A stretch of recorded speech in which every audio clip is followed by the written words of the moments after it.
Welcome to College Cooking 101. Today we're gonna be doing a dessert, which is something that, first off, I usually don't, eat because I'm already pretty fat and sugar's not good for you in that scenario. So we're gonna be making brownies. And this is one of my favorite brownie batters that I found online, because a lot of brownie batters that you see from like Food Network involve like getting a huge stand mixer and then just putting like a huge chunk of butter, using a huge chunk of like syrup, stuff like that, putting it in, whisking that stuff. But like KitchenAid stand mixers are like 170 bucks, bro. I don't have that kind of money. I don't have that kind of moolah, We're college kids, we're fucking broke, right? So here we are with a really insanely easy batter, courtesy of Adam Ragusea. I really love you, Adam.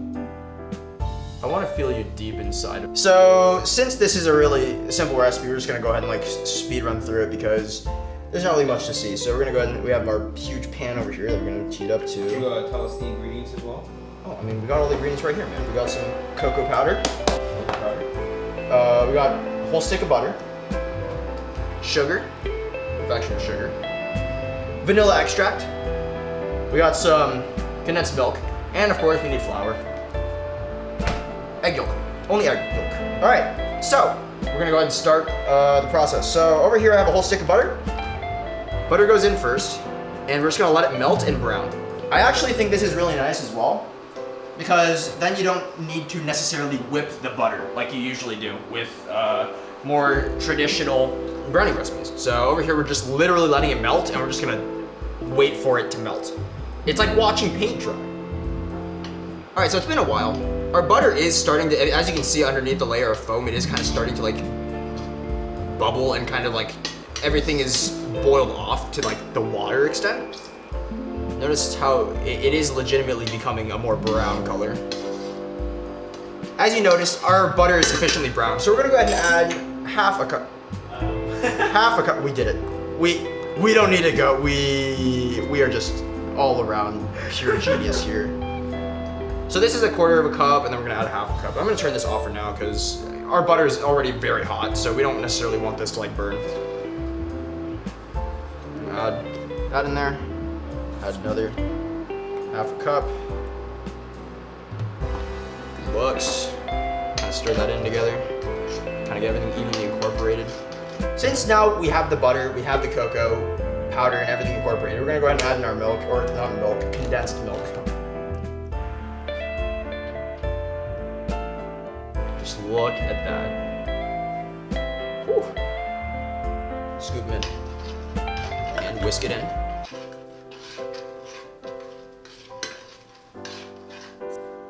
Cup of powdered sugar also goes into the mixture, or half lazily mixed. I'm just gonna add a little bit extra. I swear that was not a full cup. Kind of, that could have gone significantly better, but it's okay because we still got it. So just have a container underneath you and allow the egg white to fall, and you have an egg yolk right there. You're good to go.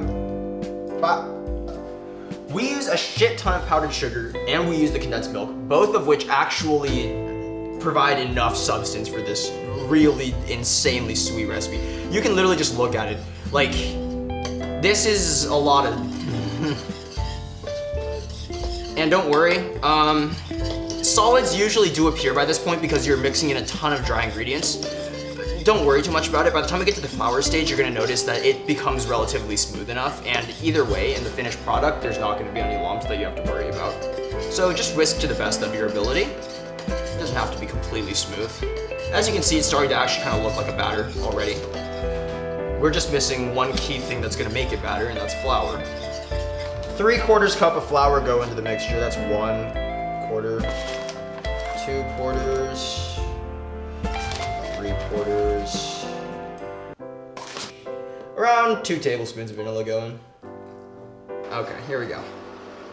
So now we're just gonna slowly and carefully and methodically mix the batter together. Look at that. We actually kind of have something that resembles a batter, boys and girls.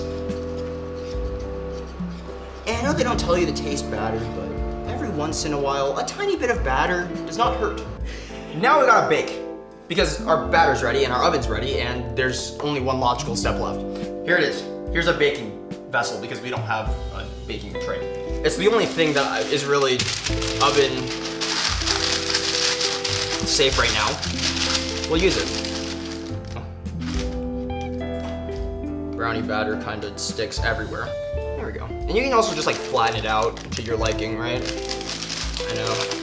If you'd like to follow me, into the oven this thing will go.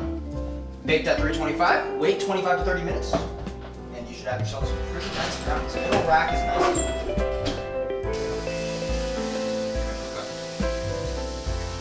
We're back. It's been about 20-30 minutes.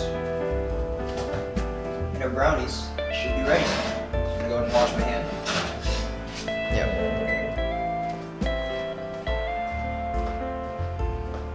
Quick shout out to everyone for viewing the video. Go ahead and like and subscribe if you haven't already. Oh my god, this is beautiful. Oh, it's real fudgy inside, dude. It's okay. Just lick the knife out. That's the beauty though, because it's like. We should also, the more we let it cool, the less, you know, sticky it's going to be. Yeah. But you know, I can't wait. And also, we are probably going to start an Instagram and TikTok or something soon. Maybe even Twitter, maybe even Twitch, who knows? But stay informed, or stay tuned, maybe that will happen. And if it does, links will be in the description below.